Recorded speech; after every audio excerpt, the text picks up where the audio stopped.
Shalom, amados hermanos. Este es hermano José Borges.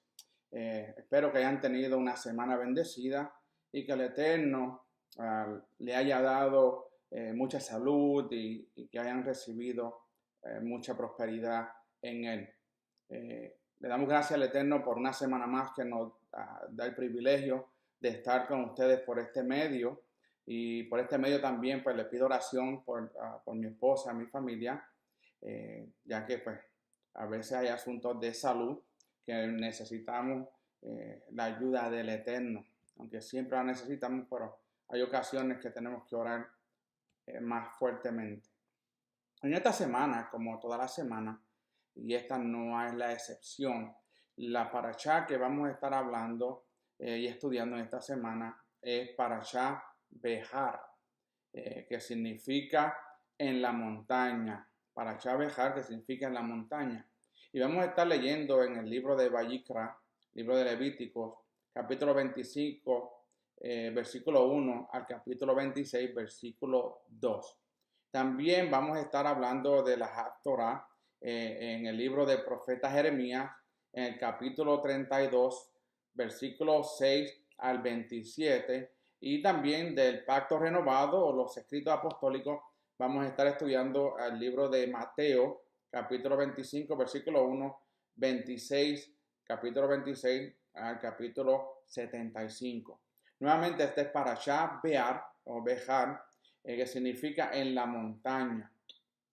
Una parashá bien interesante como todas las que hemos estudiado. Mientras más estudiamos la Torá en el contexto que fue escrito y más estudiamos las parashá, más llegamos al entendimiento de que el Mesías vendrá pronto y que el Eterno había establecido un plan de redención, como estuvimos hablando en la parashá anterior, cuando hablamos de cómo el sumo sacerdote hacía expiación por él y luego por el pueblo.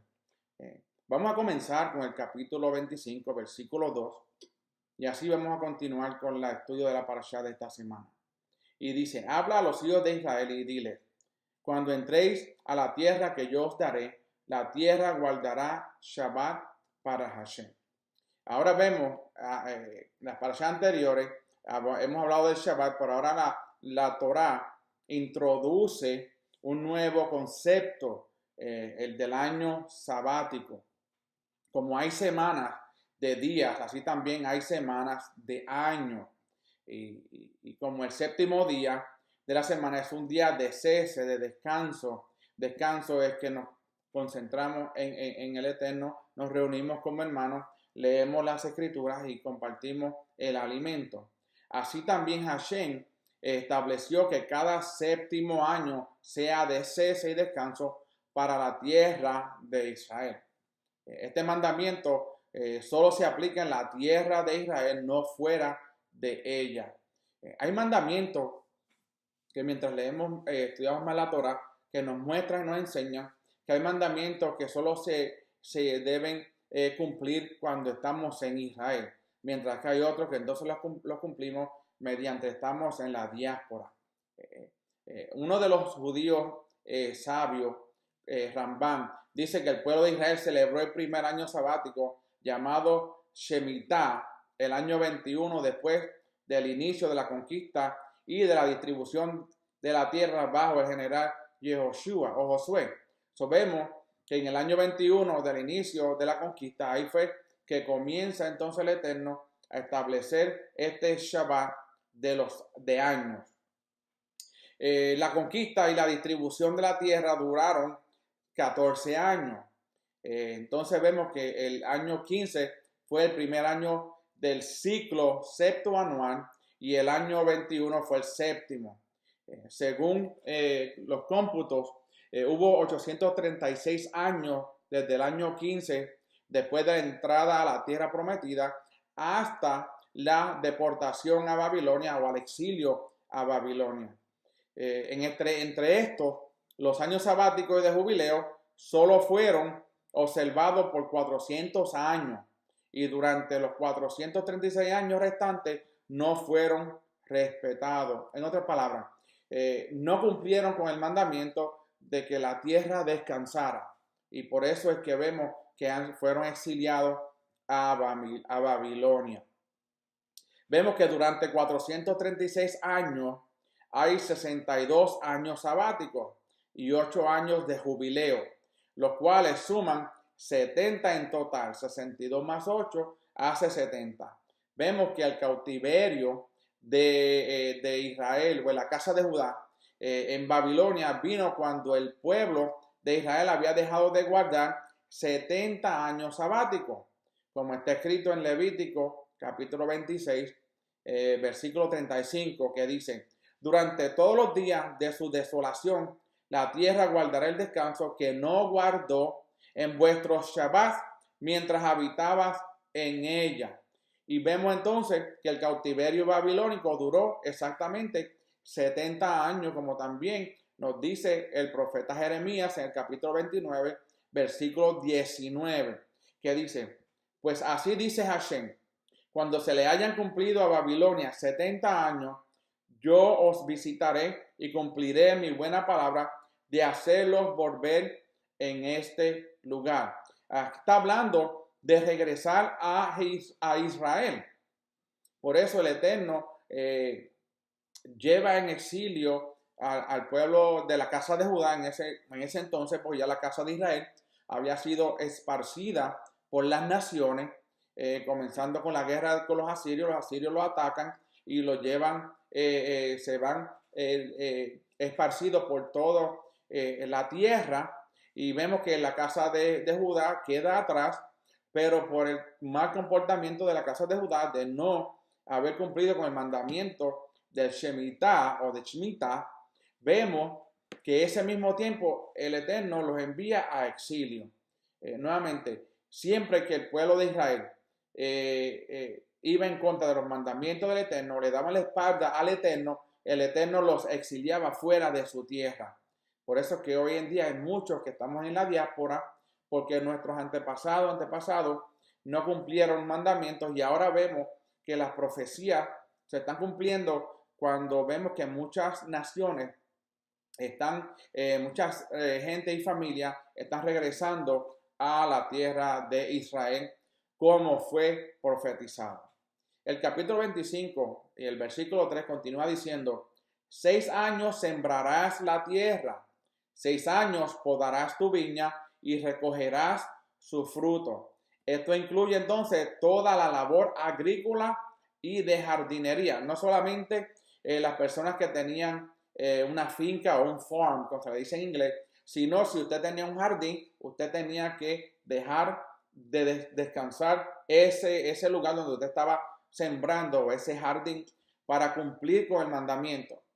Nuevamente, acuérdense que este mandamiento se cumple solamente en la tierra de Israel, no en la diáspora.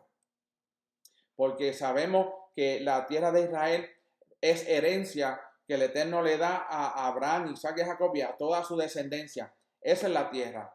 Cuando habla el Segunda de Crónicas nos dice la palabra que el Señor le está diciendo que cuando Salomón va a dedicar el templo, dice: si el pueblo se humillare, mi pueblo se humillare, yo le perdonaré sus pecados y bajaré y sanaré su tierra. ¿Qué tierra está hablando? Está hablando la tierra de Israel. Amén. Sigamos con el capítulo 25, versículo 4.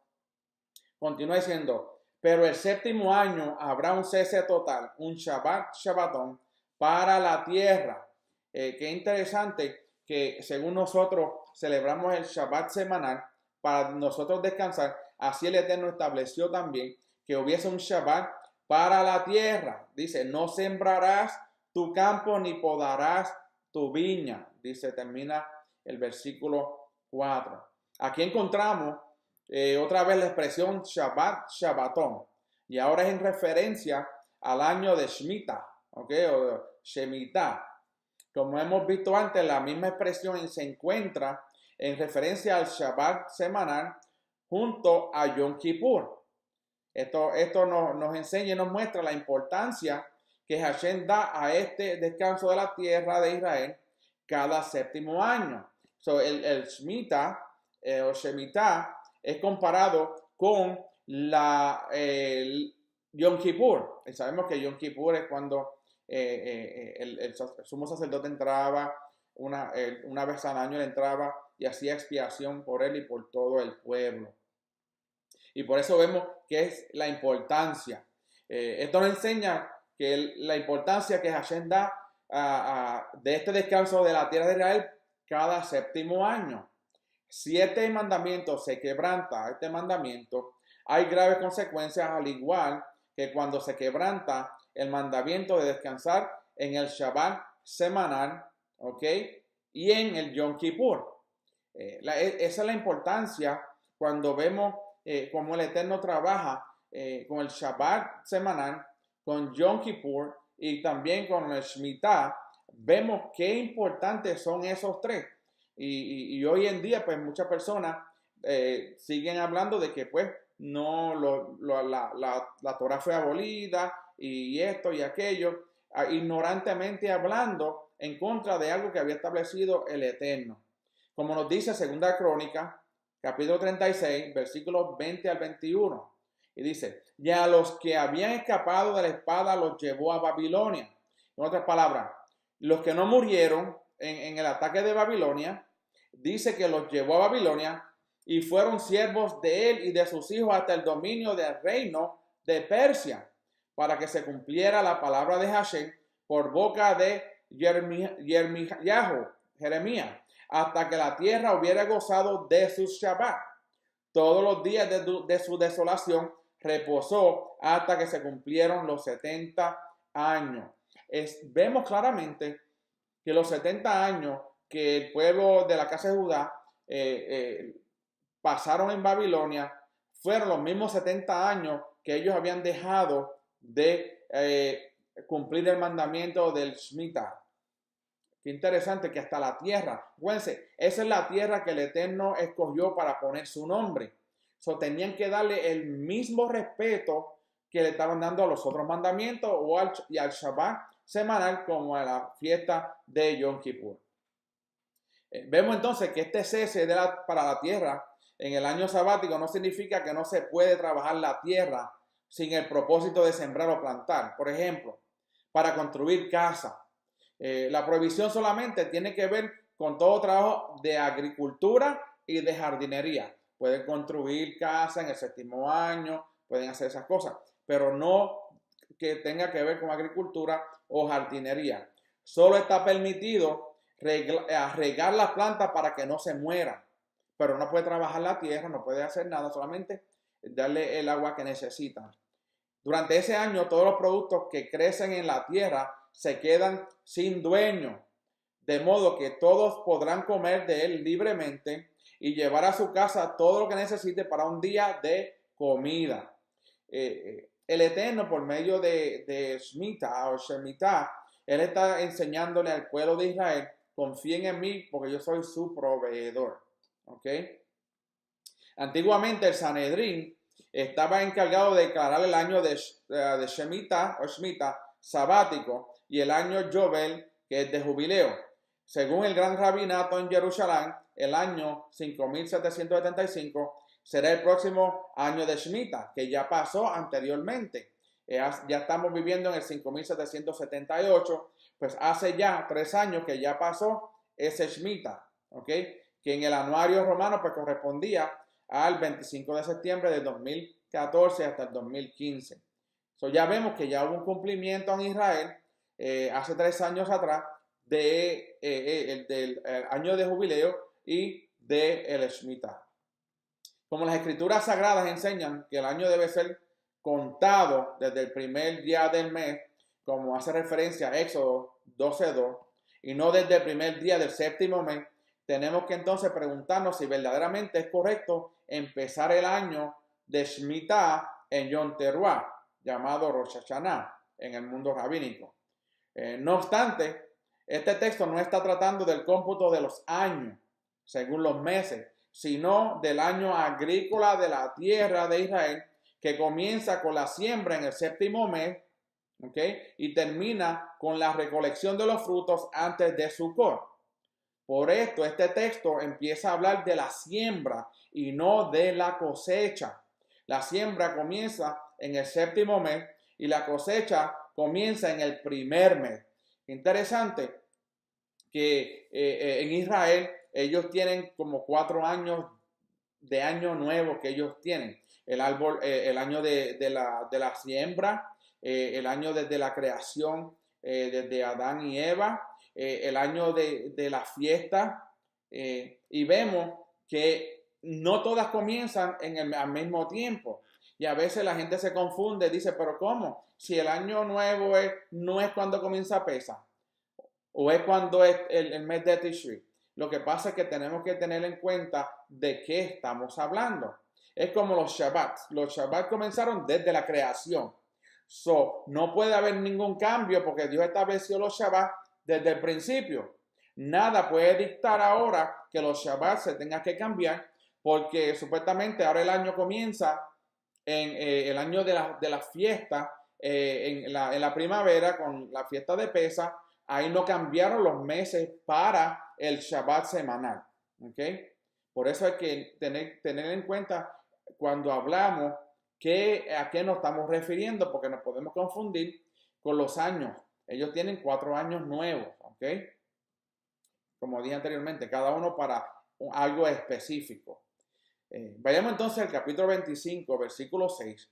Dice, y el cese de la tierra os servirá de alimento, a ti, a tu siervo, a tu sierva, a tu jornalero y al extranjero, a los que residen contigo. Este año, todos, israelitas y gentiles residentes en Israel, tendrán el mismo derecho para alimentarse de lo que crece en los campos. Todos los vegetales y los frutos que crecen en el año de Shemitah son santos. Por eso hay que tratarlos de una manera digna. Los rabinos dictaron una halajá que prohíbe tirar las sobras de esos productos en la basura junto con otro tipo de basura. Nuevamente, estos son halajá que van pasando de año en año. Otra que dijeron, ellos también prohibieron vender los productos de Shemitah tanto dentro de la tierra como afuera. En otras palabras, si Israel hoy día ellos exportan sus productos en el séptimo año del Shemitah, ellos no pueden exportar esos alimentos porque es un cese de agricultura. Es para que el pueblo de Israel lo consuma en Israel. ¿Okay? Vemos que entonces que el propósito de Hashem con el año de Shemitah es triple. Primero, recordar a los hijos de Israel que la tierra no pertenece a ellos, sino que es de él, haciendo referencia al verso 23 y Salmo 24, 1. El segundo es obligar al agricultor a confiar en la providencia divina para su sustento durante ese año.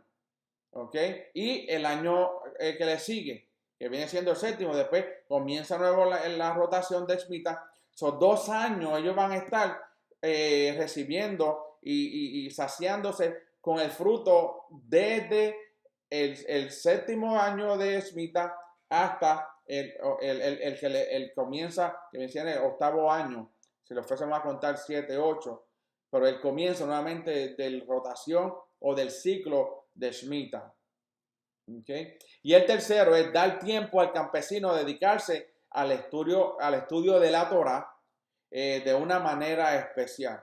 Y vemos que el Eterno no hace las cosas por casualidad o porque Él quiere hacerlas, sino Él tiene un propósito para todo. Todas las fiestas, las fiestas de Pesach, Havikurim, Shavuot, Yom Teruah, todas esas 7 fiestas son hechas y fueron dadas por el Eterno con un propósito. ¿Okay? Cada una de ellas tiene un propósito. Son sombras de lo que había de venir. También, como hablamos en la parashá anterior, que hablamos sobre las fiestas del Eterno, no son fiestas judías ni fiestas israelitas, son fiestas del Eterno. Él las estableció. En el capítulo 25, versículo 8, continúa hablando y dice, contarás también 7 Shabbat de años para ti, 7 veces 7 años, para que tengas el tiempo de 7 Shabbat de años, 49 años. Las escrituras hablan de la importancia del séptimo día y del séptimo año. Como he dicho anteriormente, lo comparan con la fiesta de Yom Kippur. ¿Okay? También habla de un conteo de 7 semanas, que corresponde a 49 días entre Pesach y Shavuot. De la misma manera, hay un conteo de 7 semanas de años, es decir, 49 años entre un año de jubileo y otro. El conteo del Omer entre Pesach y Shavuot es para cada individuo de Israel, mientras que el conteo de los 49 años entre un año de jubileo a otro es para el Sanedrín. Interesante que ahora en estos momentos estamos en el conteo del Omer hasta que lleguemos a la fiesta de Shavuot. El capítulo 25, versículo 9 continúa diciendo: entonces tocarás fuertemente el cuerno de carnero el 10º día del séptimo mes. ¿Okay? El día de la expiación tocaréis el cuerno por toda la tierra. Estamos hablando ahora, ¿ves? No estamos hablando de Pesach porque dice el séptimo mes. El séptimo mes es un mes especial para Hashem. En ese mes hay que anunciar el año de jubileo. Por eso dice, entonces tocará fuertemente el cuerno de carnero el 10º día del séptimo mes.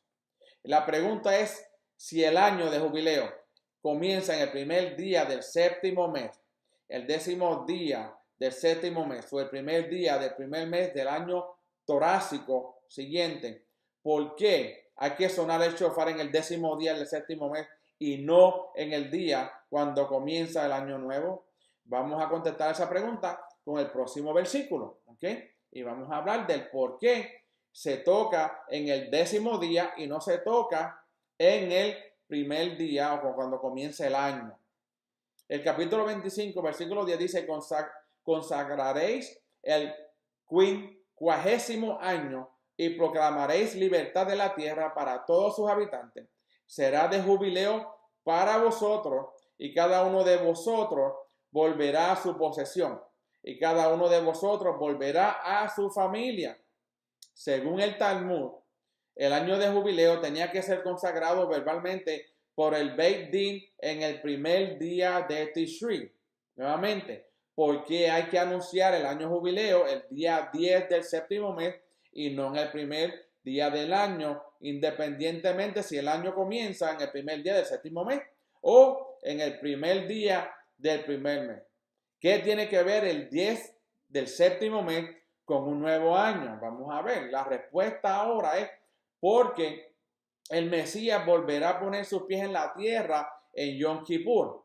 Con su regreso se proclamará la libertad para todos los habitantes del mundo, todos aquellos que han sido obedientes a la Torah, han aceptado a Yeshua como su Mashiach, como su Mesías, y no han creído en 3 dioses, sino que en un solo Elohim, Adonai Echad, uno solo. ¿Okay? So, vemos que con su regreso él proclamará la libertad para todos los habitantes del mundo. Esto nos enseña también que la base para la eterna libertad es la muerte del Mesías, simbolizado en los sacrificios que se hacían en Yom Kippur y el perdón y eliminación de los pecados, que es un resultado directo de la muerte del Mesías. En aquel tiempo era la muerte de un cordero, la sangre. Al igual que Yeshua comenzó su ministerio público medio año antes del nuevo año de los meses, así volverá a aparecer en público, ¿okay? Medio año antes del siguiente nuevo año de los meses. El libertador volverá en el séptimo mes. En el día primero del mes aparecerá en las nubes del cielo y, según se entiende, se quedará en el aire durante 10 días. Esto es lo que están diciendo los sabios. Luego, en el 10º día del mismo mes, bajará a la tierra con la proclamación de libertad para todos los habitantes del mundo. Entonces se iniciará su reinado sobre las naciones con vara de hierro para que haya justicia en la tierra. Qué interesante. Para que haya justicia en la tierra tenemos que ser obedientes a la Torah, a la instrucción, porque la instrucción es la constitución, la Torah es la constitución que fue dada de parte del Eterno a Moshe para el pueblo y todas aquellas naciones que se iban a unir a Israel. Por eso, la justicia del Eterno se lleva a cabo por medio de que si un hombre obedece, un hombre o mujer obedece los mandamientos, se hace justicia a él. El que no los obedece, también el Eterno va a traer su justicia sobre las personas que no obedecen. Por eso la obediencia trae bendición. Vemos entonces que el séptimo mes es también un símbolo del séptimo milenio desde la creación de Adán y Javá. ¿Okay? Esto es bien interesante. Esa es la importancia por la cual el Eterno le dijo al pueblo de Israel, especialmente a la casa de Judá, que debía mantenerse con Shemitah. Si no lo guardaban, iban a ser echados fuera. Pues el Eterno quería, esa es su tierra, y Él quería que llevaran a cabo las instrucciones que Él había dado. Imagínense, si usted es dueño de una finca de donde tiene vacas y tiene animales domésticos, y usted es dueño y le deja a alguien para que se la cuide por unos meses, usted le va a dar instrucciones a esa persona de que usted está dándole a él diríamos, la responsabilidad de mantener esa tierra, esa finca con los animales de acuerdo a como el jefe se lo dictó. Cuando el jefe llega y no lo encuentra, pues esa persona ya no va a tener más trabajo y lo echan fuera de esa propiedad porque no hizo lo que se le había dictado que hiciera. Asimismo fue el Eterno. El Eterno dictó una instrucción y dijo, yo quiero que cada séptimo año la tierra descanse. Si no lo hacen, pues entonces va a haber una consecuencia. Y vimos que la consecuencia fue que la casa de Judá fue exiliada y llevada a Babilonia. Capítulo 25, versículo 11, continúa diciendo, tendréis el quincuagésimo año como año de jubileo. No sembraréis ni segaréis lo que nazca espontáneamente, ni vendimaréis sus viñas sin podar. La palabra aquí hebrea que ha sido traducida como jubileo es yovel y significa corno de carnero, haciendo referencia al capítulo 19, 13 del libro de Éxodo o Shemot. También el libro de Josué, capítulo 6, versículo 6. En las palabras españolas júbilo y jubilación derivan de la palabra hebrea yovel. Según Shemuel P. Gelbarer, se le da ese nombre porque en la antigüedad se utilizaba un corno de carnero para conducir, en hebreo, lejobil, los rebaños. Las mismas leyes que aplican sobre el año de Shemitah también aplican sobre el año de Yovel. Vemos entonces que la Torá nos enseña que hay 7 cosas que deben suceder en el año de jubileo.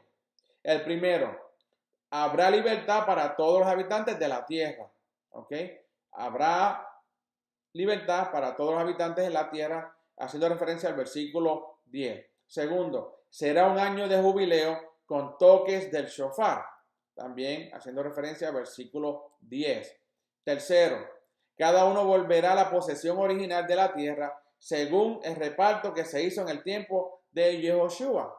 ¿Ok? También el 4, cada uno volverá a su familia. Se refiere al siervo hebreo que tiene la oreja perforada, acuérdense, o uno cuyos 6 años de servicio no hayan terminado desde que fue vendido como siervo. Así que la expresión para siempre en Éxodo 21:6 está limitada con el año jubileo. El año jubileo es, por tanto, también una señal de la eternidad. Cuando una persona tenía que servirle a un hebreo, le servía a otro hebreo, no esclavo, eran siervos, no podía, porque en el pueblo de Israel no podían haber esclavos entre ellos mismos, sino siervos. Ese siervo trabajaba por 6 años y en el 7º año ya era libertado. La quinta cosa que la Torá nos enseña que se debe llevar a cabo en el año jubileo es no se puede sembrar. ¿Ok? no se puede sembrar nada, ni en jardín, ni en ningún lugar. La 6, no se puede cosechar. Y el séptimo, el año será santo. Qué interesante que el Eterno, cuando da las instrucciones, es como la Constitución. La Constitución de los Estados Unidos tiene artículos. Y los artículos tienen enmiendas. En otras palabras, yo te enseño esta instrucción, este artículo, pero ahora te voy a explicar cómo se debe cumplir ese artículo. Así es como trabaja la Torah. El Eterno nos dio mandamientos, pero nos dice también cómo nos da instrucciones, cómo ese mandamiento se lleva a cabo para poder cumplir ese mandamiento. Como así es en todos los países, cada uno tiene su constitución, y donde quiera que usted vaya, si usted va como un extranjero a un lugar, tiene que regirse por la constitución de ese país. Usted no puede llevarse la constitución de los Estados Unidos y tratar de aplicarla en China o en Japón, porque no va a echar hacia adelante y no lo van a permitir que lo haga. Así es el Eterno estableció sus mandamientos, estableció su Torah, que es la constitución del pueblo de él, del pueblo santo del Eterno. Y por eso tenemos que obedecer y no pensar de que la ley, la instrucción, la Torah haya sido abolida. Continuamos con el capítulo 25, versículo 14. Dice, asimismo, si vendéis algo a vuestro prójimo, compráis algo de la mano de vuestro prójimo, no os hagáis mal uno al otro. Este mandamiento habla de no hacer mal uno a otro. Se refiere aquí a asuntos monetarios. Si un vendedor pide un precio muy alto de un producto, un comprador que no conoce el valor del producto está engañándole. También si cobra de más con intención, transgrede este mandamiento de no hacer mal uno a otro. De la misma manera, si un comprador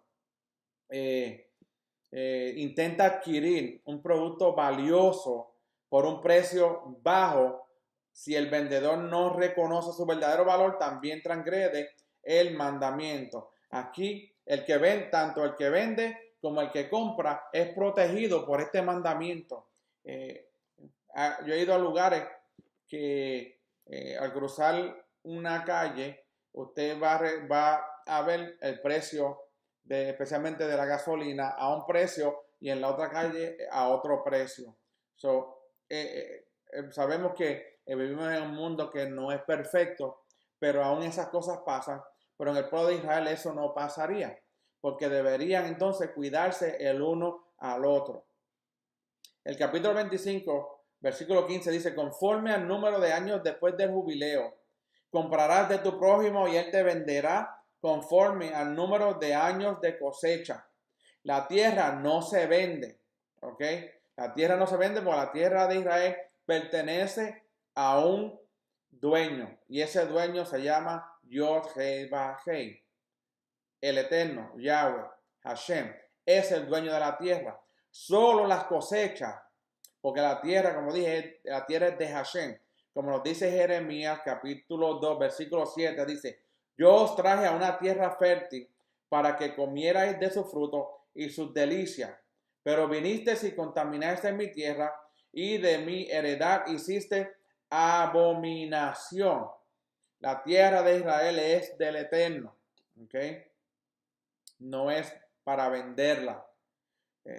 El capítulo 25, versículo 17, continúa y dice, así que no os hagáis mal uno a otro, sino temer a vuestro Elohim, porque yo soy Hashem, vuestro Elohim. Según Rashi, el no hacer mal uno a otro se refiere en este caso a asuntos verbales. El primero era asuntos monetarios, este es asuntos verbales. Vemos, el temor a Elohim evita que uno haga mal a otro por dos razones. Primero, el que teme a Elohim sabe que cada hombre ha sido creado a su imagen y semejanza y merece ser respetado por ello, no importa cómo sea la conducta de esa persona. Por el simple hecho de ser un hombre, merece respeto y no está permitido engañar a nadie económicamente ni hostigarle verbalmente. El que engaña o hostiga a un ser humano está haciéndole daño a Hashem, a Elohim. Así que el temor de Elohim hace que tratemos al prójimo con respeto y con amor. Mientras más nosotros nos acercamos a Elohim, nosotros tenemos que parecernos más a Él. El segundo, el temor a Elohim hace que una persona no pueda engañar a otra persona en asuntos económicos o de palabra, porque sabe que Hashem lo ve todo. Él conoce los motivos y los pensamientos de nuestros corazones, y si engañamos a otros tendremos que darle cuenta delante de Él, al Eterno, porque Él todo lo ve, como está escrito en el libro de Hebreos capítulo 4, versículo 13, donde nos dice: no hay cosa creada oculta a su vista, sino que todas las cosas están al descubierto y desnudas ante los ojos de aquel a quien tenemos que dar cuenta. Qué interesante que a veces pues uno puede tener un malentendido con una persona, porque a lo mejor una persona pues no escuchó lo que la otra persona le dijo o la respuesta, si le contestó o no, y al tratar de decir que una persona es mentirosa sin haber confirmado y comprobado que la otra persona había hecho lo que tenía que hacer, entonces aquí vemos que el mandamiento va en contra de aquellos que hablan mentira o hostigan a otro diciendo que otra persona mintió cuando la otra persona no ha mentido. Por eso que todo el Eterno lo ve. El Eterno lo ve todo. Y mientras más nosotros somos obedientes a la Torah y obedientes a los mandamientos, más nosotros tenemos que cuidarnos de no cometer esos errores. No importa que la otra persona tenga la razón, tenemos que no mentir para solamente caer bien o que no sentirse mal. Es mejor obedecer el mandamiento aunque uno se sienta mal por lo que hizo. Pero no podemos entonces hostigar o hablar mentira de otra persona sin tener pruebas. Y este mandamiento, el Eterno, como dice en Hebreos 4:13, que no hay cosa creada oculta a su vista. Son todas las mentiras que nosotros digamos se están registrando rápidamente a la presencia de Él. Y si uno ha mentido y sabe que lo hizo, es mejor pedir perdón que no recibir entonces el resultado de haber mentido y cometer el pecado. Los daños verbales pueden ser de diferentes maneras. Primero, dar la impresión al vendedor de querer comprar un producto cuando no hay una intención de hacerlo. A veces pues uno va a las tiendas aquí en los Estados Unidos le dicen window shopping. Window shopping significa que yo voy a pasar por las ventanas a ver, y si entro pues solamente estoy viendo, pero no tengo la intención de comprar, pero la persona que viene que trabaja allí, viene donde usted, le desea algo. Si usted le dice, no deseo nada, pues usted está bien. Pero si usted dice, sí, me gustaría medirme estos zapatos, pero usted sabe que usted no tiene la intención de comprarlo en ese momento, no lo haga.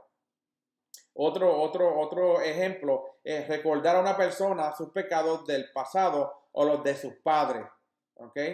El tercero, decirle al que está sufriendo que lo está haciendo por causa de sus pecados. ¿Quién puede decir que una persona esté enfermo o pasando por pruebas porque está en pecado si no solamente el Eterno conoce los corazones del hombre? Yo no puedo decirle a una persona que esté vagabunda, no, él o su papá pues están pecando o hicieron algo. Yo no puedo hacerlo. Yo no soy omnipresente ni omnisciente para decidir. Yo solamente lo que puedo hacer es orar y pedirle al Eterno que ayude a esa persona sin señalarla. ¿Okay? También, la última, contestar a una pregunta de manera grosera, falsa o engañosa. Hay personas que hacen preguntas capciosas ya sabiendo la contestación para hacer sentir mal a las otras personas. Y la última, usar apodos ofensivos. Cuando yo vivía en Puerto Rico, eso de apodos ofensivos, eso era el orden del día. Y eso era todos los días. Personas llamándole nombre a las personas menos menesterosas, a las personas que no tenían, eran homeless, los llamaban por nombre, nombres que no eran los correctos. Capítulo 25, versículo 18, continúa y dice, cumpliréis pues mis estatutos y guardaréis mis leyes para ejecutarlos, para que habitéis seguros en la tierra. El Eterno nos dio a nosotros sus estatutos, sus mandamientos y sus leyes para ejecutarlos, no para no ejecutarlos, no para pensar, ok, ya los estudié, no tengo que hacerlo. No, hay que ejecutar los mandamientos que nos tocan a nosotros. ¿Okay? Si se cumplen los mandamientos en la tierra de Israel, habrá seguridad. ¿Okay? Por eso vemos que la historia del pueblo de Israel, casa de Israel, casa de Judá, casa de Israel fue llevada fueron esparcidos por el mundo. ¿Por qué? Porque decidieron cambiar las fiestas de los días, así hicieron becerros de oro, hicieron templos, adoraron otros dioses y fueron echados. La casa de Judá dejó de guardar el Shemitah, también había idolatría, que lo vemos por medio del libro de Ezequiel, que el Eterno lo lleva al templo, le enseña el por qué tuvo que sacar los de Jerusalén y llevarlos a Babilonia. Vemos que todas estas cosas son para ejecutarlo y cumplirlo. ¿Ok? Si los cumplimos, hay seguridad. La inseguridad ciudadana y las amenazas de los pueblos extraños dependen del pecado del pueblo de Israel. Por eso vemos que Israel, todas las veces que ha sido atacada y llevado al exilio y fuera de Israel, es porque se han desviado del Eterno. Y eso muy pronto va a ocurrir de nuevo, porque muchas personas en Israel no están viviendo de acuerdo a los mandamientos que el Eterno les ordenó y están haciéndolo en la tierra de Israel. Así que la mejor forma de combatir contra el terrorismo y los ataques de ejércitos extranjeros es cumplir los mandamientos de la Torá. Como vemos y dije anteriormente, el problema en Israel hoy en día no es el odio de los vecinos, sino la falta de obediencia a la Torá entre los judíos, como nos dice Salmo capítulo 81, versículos 13 al 16, que dice, oh, si mi pueblo me oyera, si Israel anduviera en mis caminos, en un momento yo subyugaría a sus enemigos y volvería mi mano contra sus adversarios. Los que aborrecen a Hashem le fingirán obediencia y el tiempo de su castigo sería para siempre. Pero yo te alimentaría con lo mejor del trigo y con miel de la peña te saciaría. Si Israel anduviera en los caminos del Eterno. Cuando dice Israel, nos incluye a nosotros que hemos sido injertados en ese pueblo de Israel. No el Israel que está hoy allí, el reino de Israel que va a ser levantado cuando el Mesías regrese a buscar su pueblo y a reinar aquí en la tierra por 1000 años. Nuevamente, obediencia, bendición. Desobediencia, maldición. ¿Ok? 25:19. Entonces la tierra dará su fruto y comeréis hasta que os saciéis y habitaréis en ella con seguridad. En este versículo vemos que hay dos resultados de la obediencia a los mandamientos. Primero, hay satisfacción material y protección sobrenatural. ¿Ok? Por eso vemos que dice este versículo, dice, comeréis hasta que os saciéis. En otras palabras, van a comer hasta que usted no pueda más. Siempre y cuando lleve a cabo los mandamientos y los cumpla. ¿Ok? Y hay seguridad. Cuando hay obediencia, hay seguridad. Cuando el pueblo de Israel no guardó los mandamientos acerca de los años de Shemitah y de Yobel, vino la invasión y la deportación babilónica. Por eso es que la obediencia a los mandamientos es vital para la vida de aquellos que quieren ser parte del reino del Eterno. ¿Okay? Capítulo 25, versículo 20. Continúa. Pero si decís, ¿qué vamos a comer el séptimo año si no sembramos ni recogemos nuestras cosechas? Esta es la pregunta que surge de una mente natural. Una mente que no tiene fe. Una mente que no tiene confianza en el Eterno.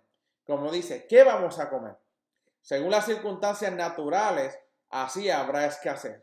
Hashem ha ordenado no sembrar ni guardar las cosechas en casa durante el 7º año, para que el pueblo aprenda a poner su confianza en Él y no en los recursos naturales. El Mesías Yeshua está dando una enseñanza sobre este mismo tema en el libro de Mateo, capítulo 6, versículos 19 al 34.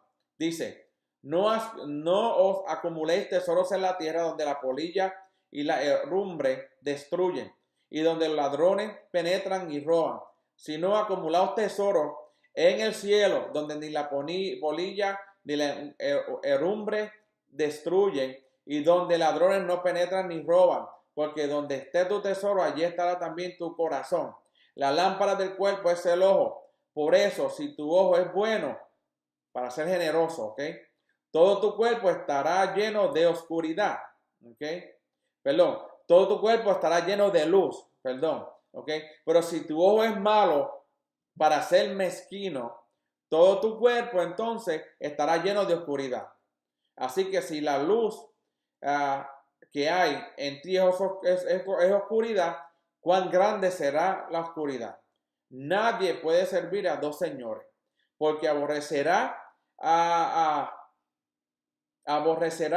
uno y amará al otro, o se apegará a uno y despreciará al otro.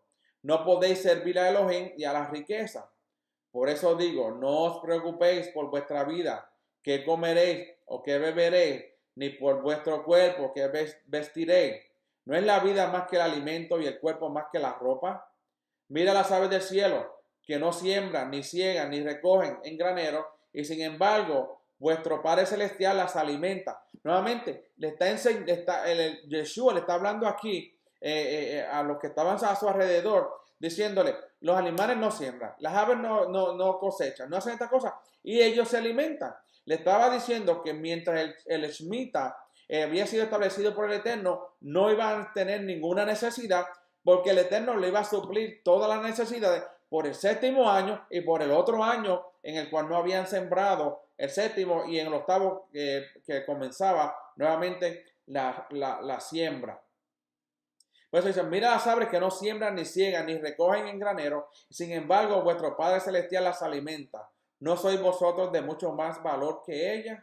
¿Y quién de vosotros, por ansioso que esté, puede añadir una hora al curso de su vida? Y por la ropa, ¿por qué os preocupáis? Observad cómo crecen los lirios del campo. No trabajan ni hilan, pero os digo que ni Salomón en toda su gloria se vistió como uno de estos. Y si Elohim viste así la hierba del campo, que hoy es mañana y es que hoy es y mañana es echada al horno, ¿no hará mucho más por vosotros, hombres de poca fe? Por tanto, no os preocupéis diciendo, ¿qué comeremos? ¿O qué beberemos? ¿O con qué nos vestiremos? Porque los gentiles buscan ansiosamente todas estas cosas que vuestro Padre Celestial sabe que necesitáis todas estas cosas. Pero buscar primero su reino y su justicia, y todas estas cosas os serán añadidas.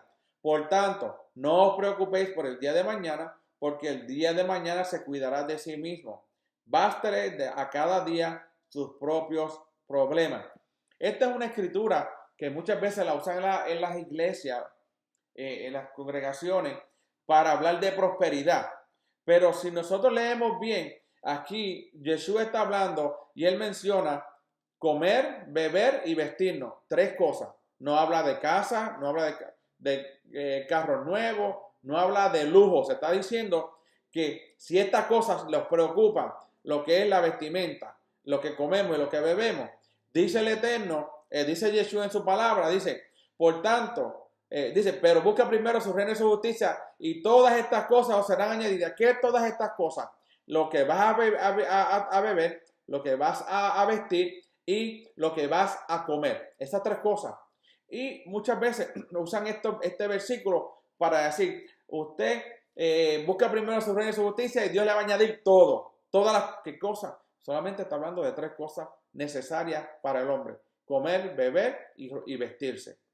Eso es lo que estaba hablando Yeshua. Yeshua estaba diciendo que iba a hacer a la gente comprarse carros nuevos, casas grandes o estas cosas. Si tú puedes tenerlo y está bien, lo puedes tener. Eso no es nada malo. Si usted ha prosperado en esta vida y ha trabajado mucho, mire, usted se merece, pues, si quiere comprar eso, se lo puede comprar, bien. Pero no se puede agarrar y coger esta escritura para hablar de prosperidad de otras cosas que no sea beber, comer y vestirse. Espero que hayan entendido un poquito lo que estaba hablando Yeshua. Dice, el que pone su confianza en su Padre Celestial no hace la pregunta, ¿qué comeremos? Porque sabe que si Hashem ha ordenado algo, Él se hará responsable para cuidar de sus hijos que lo obedecen. Interesante. El Eterno no va a dar nada si no tiene un plan para protegernos a nosotros. Capítulo 25, versículo 21 dice, yo entonces os enviaré mi bendición en el 6º año, de modo que producirá fruto para 3 años. ¿Ve? El Eterno establece el Shemitah, pero también le dice, le voy a dar mi bendición en el 6º año para que los frutos sean por 3 años. Por el año 7º, por el próximo que van a sembrar, para que entonces fueran a cosechar en el segundo año después del Shemitah. Cuando el agricultor tome la decisión por fe de no trabajar en el año de Shemitah, Hashem enviará la bendición de antemano en el 6º año para que dure 3 años. Si el agricultor tiene en su mente trabajar durante el 7º año, Hashem no enviará la bendición en el 6º año. Hashem conoce los corazones y conoce nuestras mentes, los pensamientos. ¿Quién más no puede conocer nuestros pensamientos? Uno puede decir, sí, yo lo voy a hacer, yo voy a guardar el Shemitah y no voy a trabajar el 7º año, no voy a sembrar. Pero si lo dice de la boca para afuera y con una mente diciendo no lo voy a hacer, el Eterno conoce. Por eso dice que no enviará bendición en el 6º año si en su mente tiene una mente de trabajar. Vemos aquí que el milagro del 6º año depende de la actitud del agricultor. El milagro del 6º año depende de la actitud del agricultor y de sus pensamientos y de su fe. El no trabajar el 7º año es un asunto de fe y confianza en la providencia divina. Este mandamiento es una prueba para los hijos de Israel para ver si confían en Hashem o no para su sostenimiento económico. Por causa de las diferentes interpretaciones que hay entre los rabinos talmúdicos, no sabemos bien. Unas cosas aquí dice que si el año jubileo cae en el año siguiente, el Shemitah 49, si hay una ruptura en el cómputo de la semana. Esas son cosas pues, que no entro en muchos detalles porque yo estoy yendo según lo que la Torá nos dice. El hombre puede decir muchas cosas, pero la Torá nos habla bien. Según el libro de Daniel, parece que no hay una ruptura en las semanas de año para dejar lugar a un supuesto año de jubileo, haciendo referencia a Daniel, capítulo 9, 24 y 27. ¿Ok? No hay ninguna evidencia en la escritura de que se haya celebrado el año Yobel alguna vez en la historia de Israel. Sin embargo, hay una referencia en el Talmud que dice que Israel contaba 17 jubileos desde el tiempo cuando entraron en la tierra hasta el tiempo cuando salieron. No obstante, contar no es lo mismo que cumplir. ¿Cuántos de esos 17 jubileos fueron verdaderamente guardados? Si las 12 tribus no están en la tierra, no se puede celebrar el año jubileo, porque está escrito que todos los habitantes de la tierra y cada uno de vosotros tendrá que volver a su posesión, haciendo referencia a los versículos 10 y 13. Así que desde el tiempo de la deportación de las 2 tribus y media ha sido imposible cumplir este mandamiento. Cuando venga el Mashiach, él hará que se cumpla este mandamiento correctamente con la restauración de las 12 tribus de Israel en su tierra. Como dice el libro de Lucas, capítulo 4, versículos 16 a 21. Llegó a Nazaret, donde se había criado, y según su costumbre, entró en la sinagoga del Shabbat y se levantó a leer. Le dieron el libro del profeta Yeshayahu, y abriendo el libro halló el lugar donde estaba escrito: el Espíritu del Señor está sobre mí, porque me ha ungido para anunciar las buenas nuevas a los pobres. Me ha enviado para proclamar la libertad a los cautivos y la recuperación de la vista a los ciegos, para poner en libertad los oprimidos, para proclamar el año favorable del Señor. Cerrando el libro, lo devolvió al asistente y se sentó, y los ojos de toda la sinagoga estaban fijos en él, y comenzó a decirle: hoy se ha cumplido esta escritura que habéis oído. En el tiempo del segundo templo se seguía una lectura trianual de la Torá de Moshe en las sinagogas en la tierra de Israel. Es decir, durante 3 años de Shabbat en Shabbat pasaron por la lectura de toda la Torá de Moshe. Después de la lectura de la porción semanal de la Torá, también leían los profetas, la Haftorah, capítulo, haciendo referencia a Hechos, capítulo 13, versículo 15. Y había muchas lecturas que ellos hacían para ese tiempo. La lectura de los profetas fue introducida en la sinagoga durante los tiempos de persecución, cuando estaba prohibido leer de la Torá de Moshe. Por eso el texto de la Haftorah se asemeja al tema que se encuentra en la lectura semanal de la Torá. De esa manera, durante el tiempo de la prohibición de la Torá, podían leer de los profetas en las sinagogas y tratar el mismo tema que la Torá hubiera tratado durante esa semana, sin tener que leer de la misma Torá. Luego, cuando ya no estaba prohibida la lectura de la Torá, se mantenía la costumbre de la lectura de los profetas, que se colocaba después de la lectura semanal de la Torá. Cuando Yeshua estaba participando del servicio de la Torá, su sinagoga le llamaron para leer la Haftorah correspondiente a esa semana. Antes había habido varias lecturas del tema semanal de la Torá de Moshe, y ahora le tocaba terminar con la última lectura del día del profeta Isaías, conforme a la costumbre del ciclo trianual. Entonces, vemos que la fiesta o el cumplimiento de Shemitah era un mandamiento que era vital para que el pueblo de Israel recibiera bendición en la tierra. Por eso que cuando ellos dejan de cumplir el Shemitah porque fueron desobedientes, pues el Eterno envía entonces a rey Nabucodonosor y su ejército a atacar a Jerusalén, y sacar a todos los que habían allí, matarlos a todos los que no eran nobles. A los nobles se los llevaron. Ahí vemos que se llevan a los 3 hebreos y se llevan a Daniel, y vemos cómo el Eterno bendice a aquellos que siguen en obediencia a los mandamientos. Daniel fue bendecido, Ezequiel fue bendecido, los 13 hebreos fueron bendecidos, y vemos que por esa razón de ellos haber dejado 70 años de no dejar la tierra descansar, el Eterno los envía a exilio, a estar lejos de su tierra, para que entonces la tierra pudiese descansar.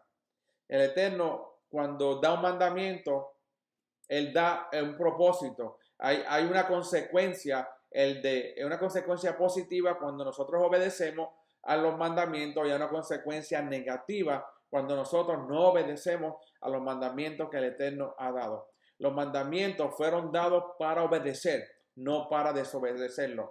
Los mandamientos fueron dados para que los lleváramos a cabo, no para decir que fueron abolidos, sino que seamos obedientes a ellas para que podamos ser bendecidos por el Eterno, como Él hacía en el tiempo de Shemitah. Le daba porción en el año sexto, le daba una porción para 3 años en un año. Qué bendición nosotros podemos tener. Espero que hayan aprendido un poco de esta parashá. Les insto a que sigan estudiando y escudriñando las escrituras de la Torá, para adquirir un conocimiento y así ser instrumento para otros hermanos que van a llegar pronto.